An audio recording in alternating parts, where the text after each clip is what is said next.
lillahi ta'ala. Al-Fatihah. Alhamdulillahirabbil alamin arrahmanir rahim maliki yaumiddin iyyaka na'budu wa iyyaka nasta'in ihdinas siratal mustaqim siratal ladzina an'amta 'alaihim ghairil maghdubi alaihim waladdallin. Alhamdulillahirabbil alamin wa salatu wassalamu ala anbiya'i wal mursalin wa ala alihi wa sahbihi ajmain. Amat singkat saja. Pertama yang saya hormati tuan rumah Bapak Ustadz Maulana Yusuf selaku juga Ketua Kolakoh, yang saya hormati Bapak Ketua Ranting Nahdlatul Ulama Limus Tunggal Bapak Dr. Eko Setiobudi MIST, dan kepada tuan guru kita Bapak Ibnu Zainuddin dan Bapak Ustadz Subhi Al-Bandani. Semoga beliau selalu senantiasa istiqomah dan diberi kesehatan, keluarganya diberikan keluarga yang sakinah mawaddah warahmah.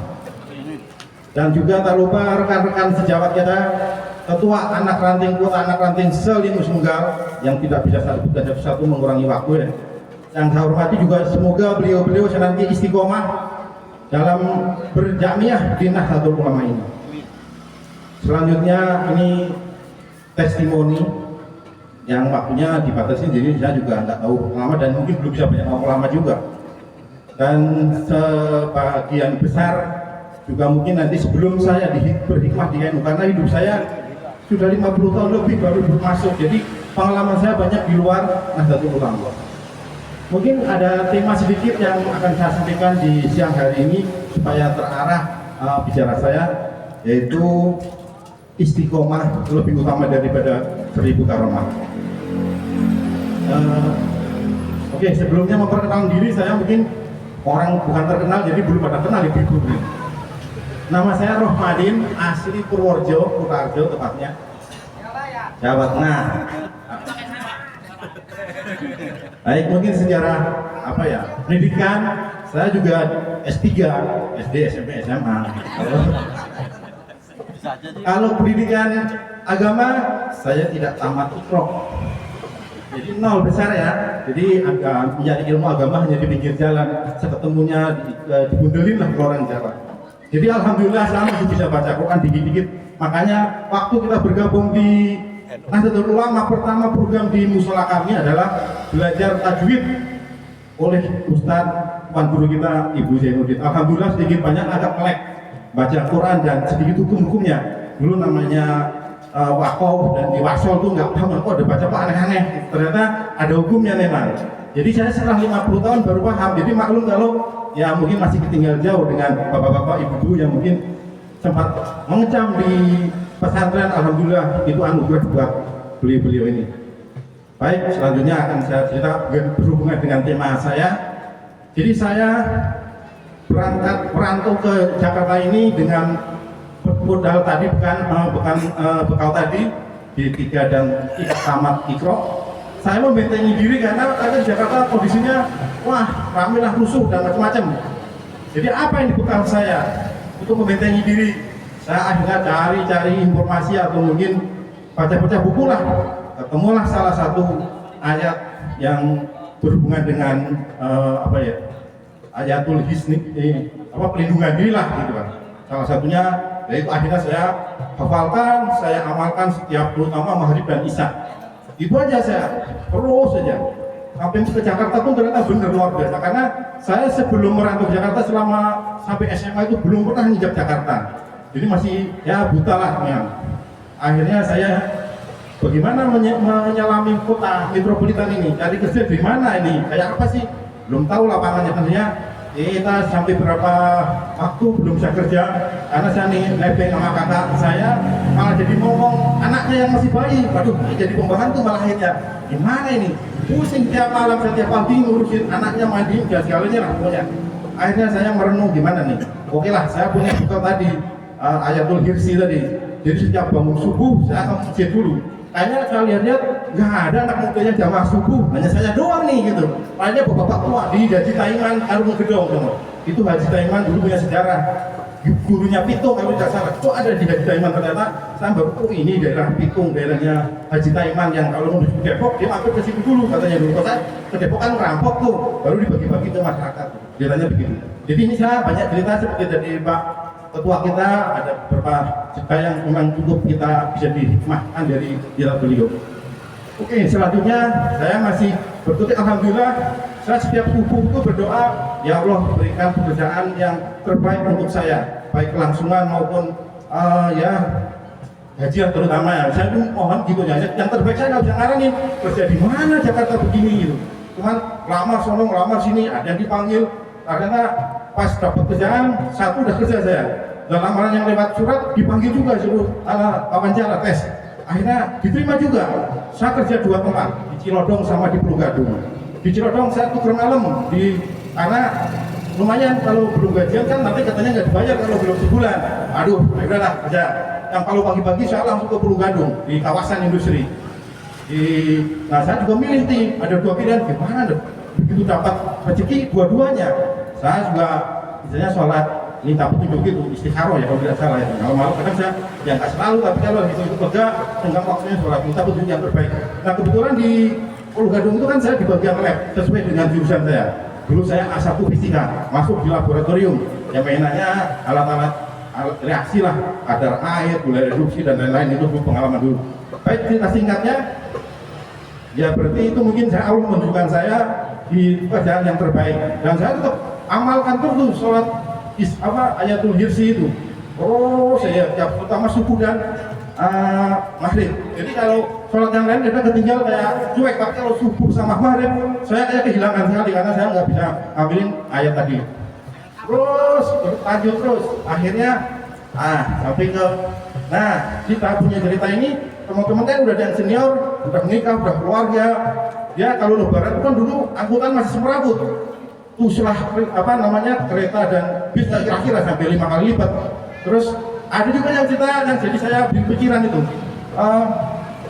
Orang istrinya orang Gombong atau Bumen, suaminya orang Solo. Kalau pulang tuh harus 2 tempat, biayanya luar biasa itu. Tapi suatu saat dia pulangnya ke Solo, nggak mampir ke Gombong, dikatain, loh kamu kan cepet tinggal turun, enak aja turun. Kerendaannya siapa gitu. Nah, saya berpikir dalam hati nih, wah kalau begitu bisa saya nyari istri yang lahiran Jakarta aja, jadi kalau nggak pulang ya di Jakarta, nggak mudik gitu loh. Kalau mudik ya di kampung, efektif. Nah itu kalau yang kayak ditunjukin benar. Nggak lama kemudian saya ya kenalan lah. Kalau dulu zamannya pacaran, ya tahu lah, coba-coba nah ternyata jodoh ini. Nah bener orang tuanya di Jakarta, lahirnya di Solo. Akhirnya teman-teman yang masih belum tahu, saya bilang niru sama Madinah kalau nikah dengan orang sini biar enak kalau lebaran. Dulu bener luar biasa remutasi ini. Nah itu saya pengalaman pertama kok kesampaian ya, saya cuma batin doang gitu. Akhirnya istri sekarang itu adalah lahiran Jakarta. Alhamdulillah berlanjut terus banyak hal, tapi sebelumnya ini ada yang bersingkat, ada yang terlupakan kisah-kisah. Setelah saya membujang di Jakarta itu kan saya juga cukup amalin itu. Nah suatu saat ini udah banyak banget kisah-kisah yang luar biasa, saya hanya ambil 1-2 aja lah. Suatu saat saya di kampung pulang masih bujangan. Nah itu kan di kampung saya dulu suka di sawah panen padi, nyangkul, itu kan banyak jualan tape gendong mak-mak itu yang tapenya di Jawa itu kan enak lah, manis sekali. Suatu saat saya pulang tapi lagi nggak musim panen, musim tanam, mana ada orang jualan tape gendong ke sawah sampai yang mau beli. Tapi saya sempat ngomong sama ibu saya almarhum nih, Pak, kalau makan tape enak apa nih rasanya? Ya nggak ada loroh karena musimnya bukan panen, mana ada orang jualan tape. Selang beberapa menit lewat samping rumah, tape gitu. Kok ada tape itu loh? Nah itulah saya juga belum sadar bahwa mungkin salah satu dari hikmah ayatul kursi adalah di situ. Yang kedua lagi, pulang masih bujangan nih, belum nikah, kumpul-kumpul keluarga kalau malam. Ini kalau dulu bapak enduren, kalau dulu kepungan kalau Jawa ya. Tunggu-tunggu nih anak-anak masih kecil, mau ngadepin, mau menikmati berkatnya. Padahal itu kalau di kampung berkat satu ingkung tuh dibagi se-RT itu, supir itu, wah ini rasanya luar biasa. Ya iya. Tenang, 10 menit lah, baru 3 menit. 9 menit. Itu lagi 1 menit lagi. Hanya setelah beberapa menit ada orang, Assalamualaikum, anterin berkat. Wah luar biasa ini sebenarnya. 2 kali saya itu yang makanya saya itu belum sadar saya bahwa apa sih yang kok saya setiap ngomong kok ya ada ininya, relasinya. Baik, jadi Mungkin kalau setelah saya di hikmah edunya belum nih. Nah, saya dalam hati setelah bernikah bersekian tahun masih ringkas nih, gitu. Padahal nikah saya sudah 30 tahunan ya. Banyak hal-hal yang mungkin kalau diceritakan nggak cukup 2 jam terus aja. Jadi saya cukup singkat aja. Jadi saya sempat berbatin juga, katanya kamu belum dianggap iman sebelum diuji. Saya merasa hidupnya itu aman-aman saja. Pingin rumah pun saya lebih dari 1, lokasi pun Sumatera saya punya hektaran. Tapi apa? Nah, pas pulang kampung dari Lampung, apa yang terjadi? Udah sampai Jonggol sini, kecelakaan lah. Itu istri saya sampai sekarang. Itulah ujian saya mungkin. Habis. Ternyata saya kalau sudah cerita seru, tapi kalau saya bukan orang saya jadi nggak punya apa namanya hadis atau apa yang nggak hafal ya. Saya pun hafal pun agak susah karena dulu orang ekstra, jadi jarang-jarang menghafal. Oke, jadi sekian tadi ceritanya yang sangat pendek karena masih panjang juga waktunya. Itu apa ayatul kursi yang saya maksud adalah Bismillahirrahmanirrahim. Laqad ja'akum rasulun min anfusikum azizun 'alaihi ma antum bil mu'minina raufur rahim. Wa in tawallaw faqul hasbiyallahu la ilaha illa huwa alaihi tawakkaltu wa huwa rabbul arsyil azim. Shadaqallahul azim.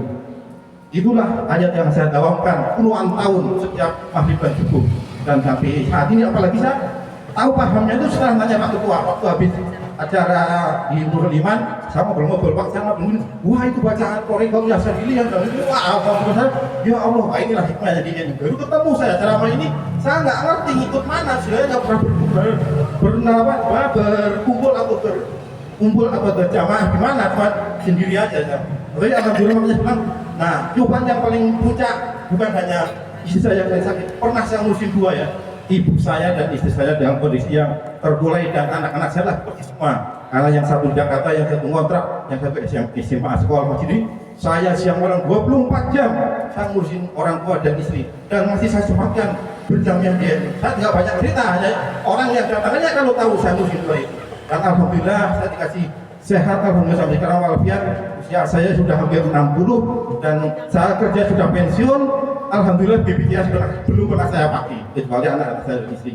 Itulah mungkin karomah yang saya maksud, bahwa tidak perlu banyak ini itu orang, tapi kalau memang sudah Allah menghendaki. Nah mungkin dari kita, saya dulu pernah dagang gorengan ini, satu sedikit lagi nambah sedikit, karena 15 menit jatah saya harusnya. Itu saya dulu pernah jualan gorengan sama istri saya, sempat kehabisan tempe. Istri saya tidak di depan, kan kalau yang jaga dia saya yang di dapur. Wah, tempenya habis, ya baru jeburin banyak sekali, jeburkan itu minyak 2 liter, sekali turun ada 15-20 lembar, itu numpuk.